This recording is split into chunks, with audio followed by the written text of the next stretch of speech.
আজকে আমাদের সামনে কে যেন বসে, ভাই আপনি কেডা? আমি যে তোমার কে, খাতায় আছে নাও দেখে নাও। ও আপনি আজকের অতিথি তাই না? ও তা আপনি এখানে কেন আসছেন? ডেকেছে নে নাম ভাই, সাক্ষাৎ দিতে এসেছি তাই। ডেকেছে নে নাম ভাই, সাক্ষাৎ দিতে এসেছি তাই।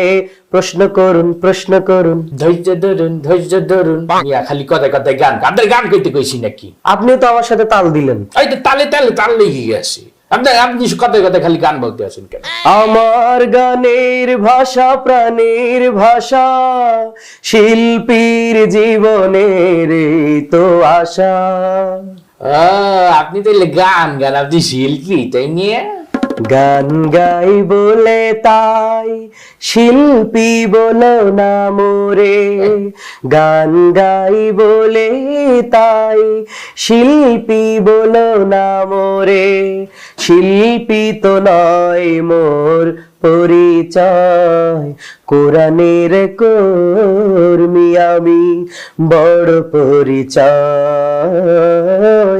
কোরআনের কর্মী তো বড় পরিচয়। কি একটা মানে গান শুরু করে দিছে কথায় কথায়। এটা একটা শো, এটা আপনার গানের আড্ডা খানা না, এটা একটা শো। এখানে একটা সিস্টেম আছে। কি সিস্টেমে উত্তর দেব গো ও ভাইজান, তাড়াতাড়ি বলেন গো আমার ভাইজান, ভাইজান গো। কোন জ্বালায় পড়লাম? আচ্ছা আপনি সুরি সুরি দেন তো, আপনার নাম কি, আপনার বাড়ি কোথায় বলেন? নবগঙ্গার পাড়ে বাড়ি, সারা দেশে ঘুরি ফিরি, আল কোরআনের প্রচার করি। আমার বাড়ি ঝিনাইদা, আমার বাড়ি ঝিনাইদা। ও ঝিনাইদার মানুষ আপনি? আইনুদ্দিন আল আজাদ রহমতুল্লাহ এই কেন খালি সুর বাই দিতে আসে? আহারে আইনুদ্দিন আর আসবে না ভুবনে, চলে গেল চিরতরে ভুবনকে কাঁদিয়ে। একটি ছেলে একটি মেয়ে রেখে গেল ধরার বুকে। আইনুদ্দিন আর আসবে না ভুবনে, চলে গেল চিরতরে ভুবনকে কাঁদিয়ে। ইমোশনাল বানাই দিয়েছেন। মরহুম আইনুদ্দিন আল আজাদের কথা মনে পেটে গেছে। আপনার কণ্ঠটাও কিন্তু ওনার ধাসে। তা আপনি কি ওনার গানকে ফলো করেন? ওনার গান গাইতে পারেন? আমি শুরু থেকেই আইনুদ্দিন আল আজাদ রহমতুল্লাহ হাত ধরেই পর্যন্ত আসছি। ও আচ্ছা, আপনি ওনার ছাত্র? জি। তা ওনার একটা শোনান তাহলে। তোমরা কেউ কি আছো জীবন দেবে খোদার পথে, তোমরা কেউ কি এখন তৈরি আছো শহীদ হতে। তোমরা কেউ কি আছো জীবন দেবে খোদার পথে, তোমরা কেউ কি এখন তৈরি আছো শহীদ হতে।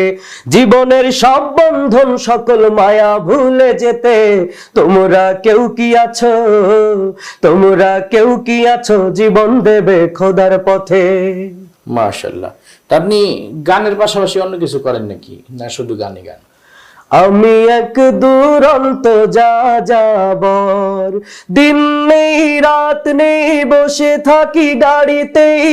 দিন নেই রাত নেই বসে থাকি গাড়িতেই, পথেই বেঁধেছি মোর ঘর। আমি এক দুরন্ত যাযাবর। বসছি, আপনি একজন শিল্পী। আপনি যে দিন নাই রাত নাই পথে পথে ঘোরেন, আপনার গিন্নির সাথে ঝগড়াঝাটি হয় না? খান সাহেব, আপনি এটা কি বললেন? আমার বিবির সাথে আমার কেন ঝগড়া হবে? কারণ আমার বিবি আমাকে তার কলিজা দিয়ে ভালোবাসে, আর কোনোদিন ঝগড়া হওয়ার সম্ভাবনা নাই। তার কারণ হলো আমি আমার বিবির কথার বাইরে একটা কাজ করি না। ওরে বউ পাগল রে, বুঝছি। আপনি রাজনীতি হারেন, বক্তব্য টের পেয়ে গেছি। শুধু গানের সঙ্গে জড়িত না, আপনি রাজনীতির সঙ্গেও জড়িত, তাই না?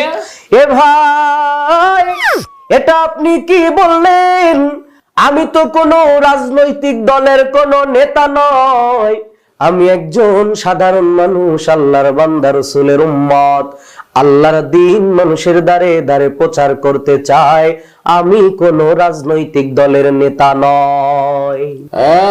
তার মানে আপনি বক্তাও, কোন সাইড বাদ রাখেন নাই, ওয়াজ করে টাকা কামাই করেন, তাই নিয়ে?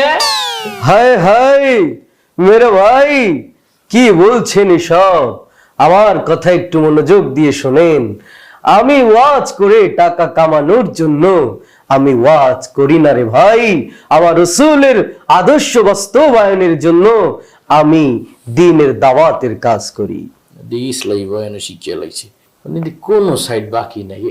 আপনি কেমনি কি করেন কারণ তো একটু। এ ভাই, ওই আমি হলো গা ছোটবেলাতে মানুষের অভিনয় দেখতে দেখতে আমি এখন নিজেও একটু একটু করে অভিনয় শিখে ফেলেছি। এটা কি আনলে ভাই? এটা তো অভিনয় ছিল। আপনি অভিনয় পারেন? হাই, ওই হলো গা এই যে বিনোদন বন্ধু খান সাহেব আছে না, তার সাথে একটু একটু করে অভিনয় করেছি। চুপ চুপ করে থাক, আমাদের পেশায় ফেলাইছি, এই লাইনে থাকলে ওনার মাঝ ইজ্জত থাকবে না। এবার সিরিয়াস, একদম সব প্রতিবাদে বাইরেই আসেন, ট্যালেন্টেড একদম। আপনার সাক্ষাৎকার নেবো, যা প্রশ্ন করবো উড়াদুরা প্রশ্ন নিবে, উড়াদুরা উত্তর দেবেন, ঠিক আছে?